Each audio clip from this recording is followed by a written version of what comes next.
The only thing more confusing than incorporating guitar scales to your actual guitar playing are the people who on airplanes think they can get away with keeping their seat reclined during landing. Never gonna happen. Attendants are gonna call you out every time. It's embarrassing for everyone. But I can help you with the first part. The thing that is so confusing when you're first practicing guitar is maybe you got some chords under your belt, you got G major, E minor. Great start, right? Now let's incorporate some chords.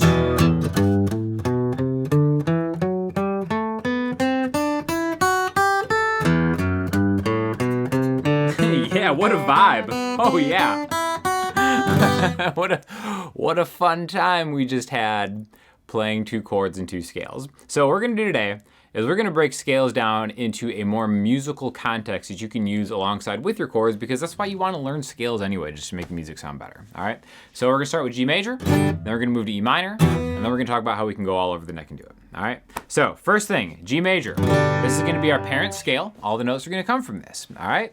Now, I'll explain a little bit of this in traditional confusing speak, and then we'll start incorporating it into musical hero speak, all right? So 7 notes in a scale, 7 notes in a key, major scale, G, A, B, C, D, E, F sharp, G, okay? 1, 2, 3, 4, 5, 6, 7, 8, or 1 again, okay? Now, you can play these all over the neck, right? There's different shapes that give you that. You can be like, all right, well, there's G major. I know there's a mode that goes on that. I think it's like A Dorian.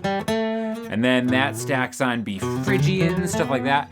I learned it that way, and it took me forever to really be able to incorporate the different modes into my playing, when I think using scales is much easier when you see one smaller shape and then being able to recreate that in different touchstones along the fretboard, okay? What I mean by that is, let's take that regular shape that maybe you've already learned. G major scale looks like this: 3E to 5E, 2, 3, 5 on the A string, 2, 4, 5 on the D string, okay? So, traditional major scale shape right here. Your first note is always gonna give you the shape, right? So there's G. G sharp major would look like this. A major, middle pinky, index, ring pinky. That's how I learned it. We can do the same thing using that shape. However, I do think that a 3 notes per string method is more helpful for this, okay? When I say that, all that means is we start with your pointer finger on the 3rd fret of the E string. There's our G, right? And then we're gonna play 3, 5, 7, 3, 5, 7, 4, 5. Same exact thing. So it doesn't matter what your preference is, they're both gonna work, but the important part is to be able to see that shape in your head, all right? You don't have, the reason that this might be harder is because of that stretch, right? That 3 to 7 stretch, that's tough. Ugh. But if we can just kind of incorporate that, be like, all right, well, I've got this note, this is my G note. I wanna take this to the next G, which there's where it ends, right? No matter what shape you leave or use, 3E, 5D is gonna give you the same note, right? So what we can do is we can take the first 6 notes of this, because they're symmetrical, 3, 5, 7, 3, 5, 7, right? And then we can start the same thing on the 5th fret, 5, 7, 9, 5, 7, 9, all right? Now, this is where we can actually, it's like, all right, well, this doesn't sound like music, right? Well, now we can actually maybe take some of this and then just kind of add it to this G chord. So let's take that 2nd octave of this, right? Remember, there's our octave right there. 5, 7, 9, 5, 7, 9. And then I want to focus on just a few things. Maybe I'll start here and maybe just make a little riff, right? So I know I'm going to get to this 5th fret. I'm going to go 7 to 9. Then I'm going to go 7G and back. Okay? I always know this is G major. This is a G major territorial spot of riffing. Maybe I can go like that, because again, I'm just using these first 6 notes. Bum, bum, bum, bum. So let's actually make it like that.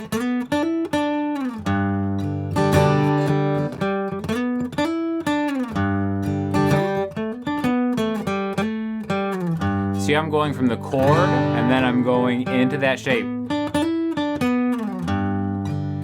And that's really a great way to start training your timing, because you want to fit that riffing in something that makes sense with a chord, especially if you're playing acoustic guitar by yourself, right? 1, 2, 3, 4, 1, 2, 3, 4. See how I'm doing that? Chord, and then the accompanying scale shape. You could also say this is like an arpeggio because there's a G, a B, and a D, which is the same as a G, a B, and a D. Whatever you call it, it just sounds more interesting musically because you're kind of leaving that shape and you're incorporating a scale, right? So we can do this all over the neck. We could start it slower. See, that's that first shape. 1 to 3 to 5 to 6 to 5. And again, I'm thinking in numbers from that 1, 2, 3, 4, 5, 6, 7, 8. Now, sadly, we've sacrificed the 7th note, which happens to be my favorite note because that gives you a G major 7. So if you're classy and you want to incorporate that sound, each one of these notes is going to have its own type of sound in this key.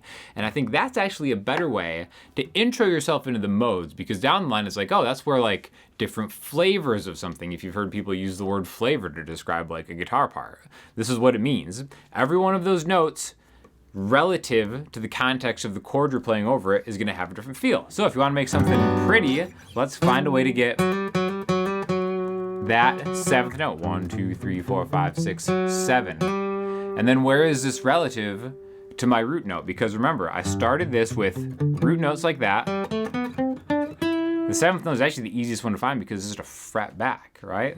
1, 2, 3.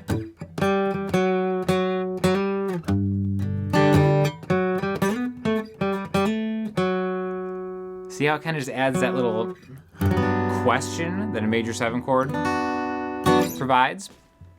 Now again, you can do this with a bunch of different chords. You could add that shape to any of the major chords, and then, you know, you'll get into like the next step. It's like, oh, well, where does major 7 not fit? Well, maybe like on the 5 chord, G, A, B, C, D. Maybe we don't want to add a D major 7. We want to add a D dominant 7 or 9 or something like that. All that stuff will come. But once you start really just doing this touchstone method of being like, all right, well, where's the G on the A string? Oh, I know, that's the 10th fret. Just memorize that, right? You can find any note on the next highest string just by adding 7, right? 3rd fret, whatever that is, I know the next octave is going to be a string down, 7 frets higher. G to G. 5 is an A. 5 plus 7 is 12. Right there, just like that. So these little touchstones really help a lot because now I can go from here.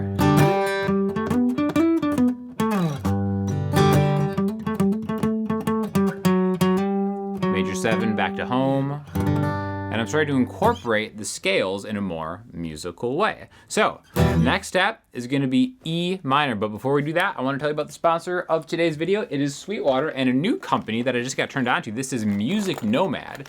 So they make really high-end accessories.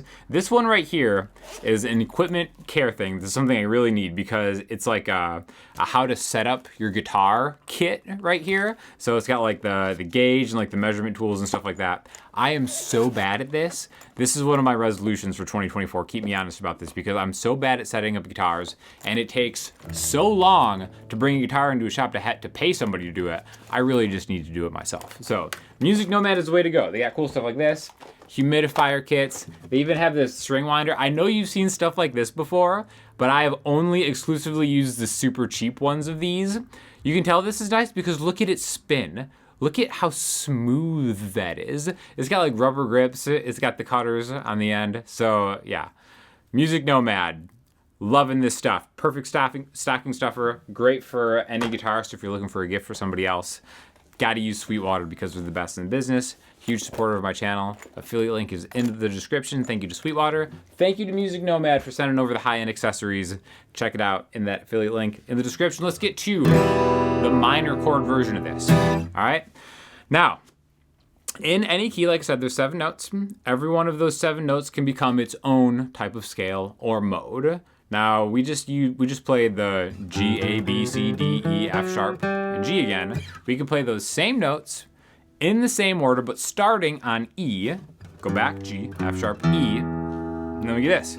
E, F sharp, G, A, B, C, D, E. That's the minor scale, okay? The Aeolian mode, if you went to music college. or just watched one video. There's the minor scale, all right? Now, the beautiful thing about minor chords is the pentatonic scale that we all know and love lines up so perfectly with every minor chord that you will ever come across, okay? So what I mean by that is, like, this is the full minor scale, open 2, 3, open 2, 3, open 2. Minor pentatonic is that same scale minus two notes. So it's open 3, open 2, open 2. Okay, now when you play it like that, it still sounds like a scale, right? A little less, but essentially the same thing. You get that up and down type vibe. Now, what I always think sounds way better is playing the pentatonic scale in a position like this. Like that, right? We're sliding into it.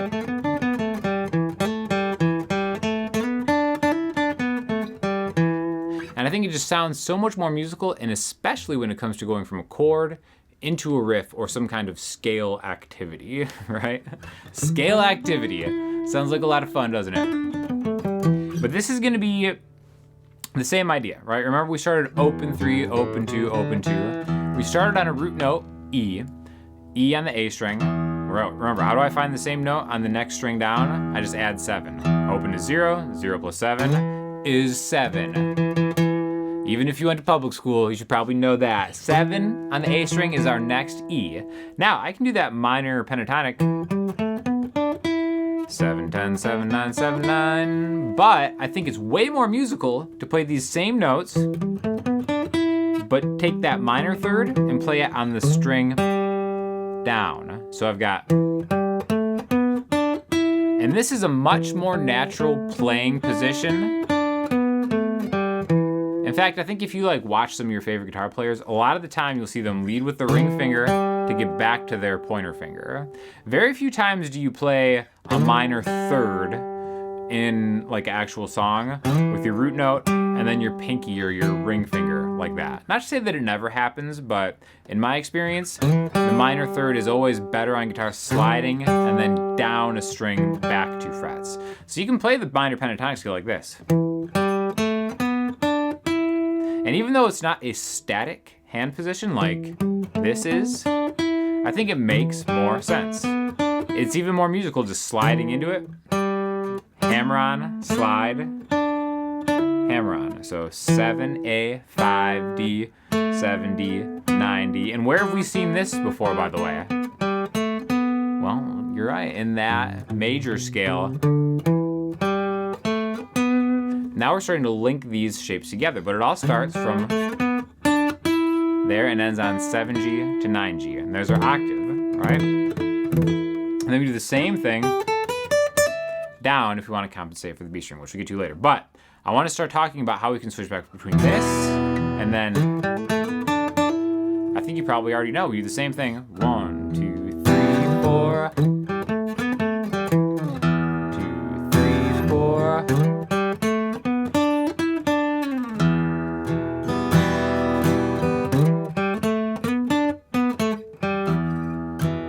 The nice thing about having that open string is I can strike the string and then give my hand time. E minor, E, A minor,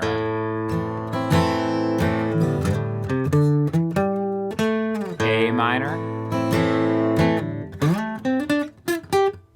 and then I'm just following it up by tracking to find the next touchstone, right? There's the A on the 5th fret, which we already talked about, G, A, B, C, D, right? That same, and that minor pentatonic scale, which now we've turned into more of a riff than a scale, right? Doesn't that sound so much more like something musical than, believe it or not, it's just the same thing played with a little bit of flair, a little bit of panache, right? So we do the same thing with all the minor chords in the key of G. The 2, 3, and 6 chords in any key become minor chords. So we've got A minor, B minor, E minor. If that doesn't make sense to you, check out my Patreon because I go into painstakingly slow detail about all that stuff, right? But then we can start putting these shapes and scales together. B minor, A minor, minor, E minor, G,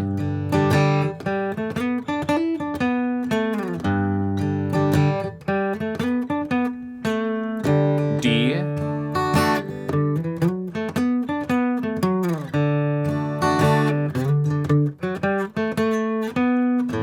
E,